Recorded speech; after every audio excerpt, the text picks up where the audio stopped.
Bonjour à tous. Alors il y a quelques temps, dans ma lecture quotidienne, je lisais l'Évangile selon Luc. Et j'ai été particulièrement marqué par comment Jésus va à l'essentiel dans ses discussions avec les uns et les autres. Et Luc 13, notamment, était marquant de ce point de vue-là.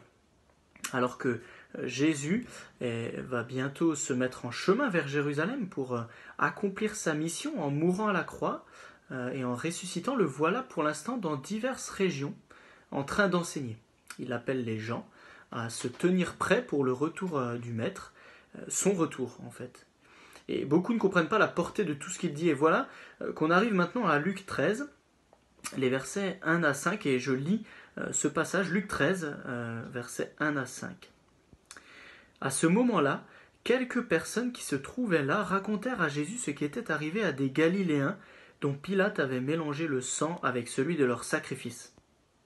Jésus leur répondit : « Pensez-vous que ces Galiléens étaient de plus grands pécheurs que tous les autres Galiléens parce qu'ils ont subi un tel sort ? Non, je vous le dis, mais si vous ne changez pas d'attitude, vous périrez tous de même. Ou bien ces 18 personnes sur qui la tour de Siloé est tombée et qu'elle a tué, pensez-vous qu'elles étaient plus coupables que tous les autres habitants de Jérusalem ?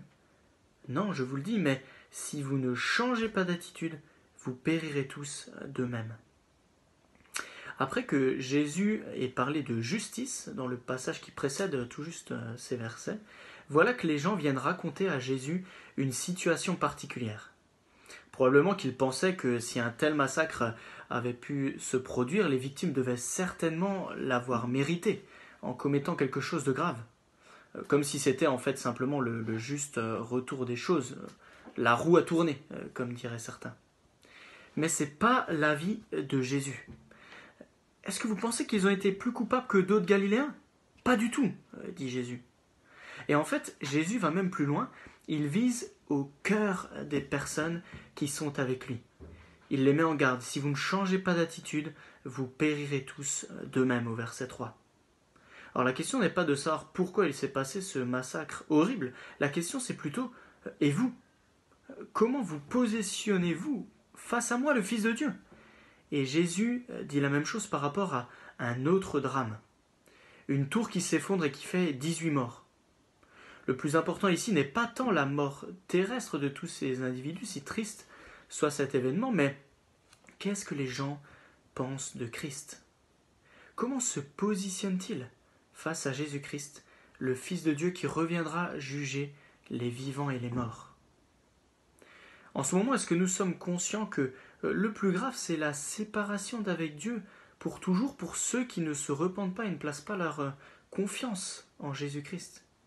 Lorsque nous aurons des questions de la part de nos contemporains, nos voisins, notre famille, nos amis, concernant la mort, demandons au Seigneur de nous aider à viser l'essentiel. Encourager nos amis à regarder à Jésus-Christ, à se repentir, à placer leur confiance en lui, en Jésus-Christ, ce rocher, celui en qui on peut se remettre entre ses mains. L'enjeu n'est pas la mort terrestre, mais la séparation éternelle d'avec Dieu si les gens continuent dans leur rébellion contre Dieu. L'enjeu n'est pas la vie pour quelques années en plus, mais la vie éternelle avec le Sauveur éternel.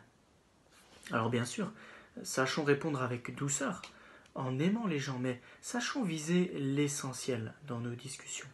Le positionnement par rapport à Christ. Comment les uns les autres se positionnent par rapport à Jésus-Christ et qui est Jésus-Christ pour eux et qui est Jésus-Christ pour nous aussi en cette période. Bonne journée à chacun.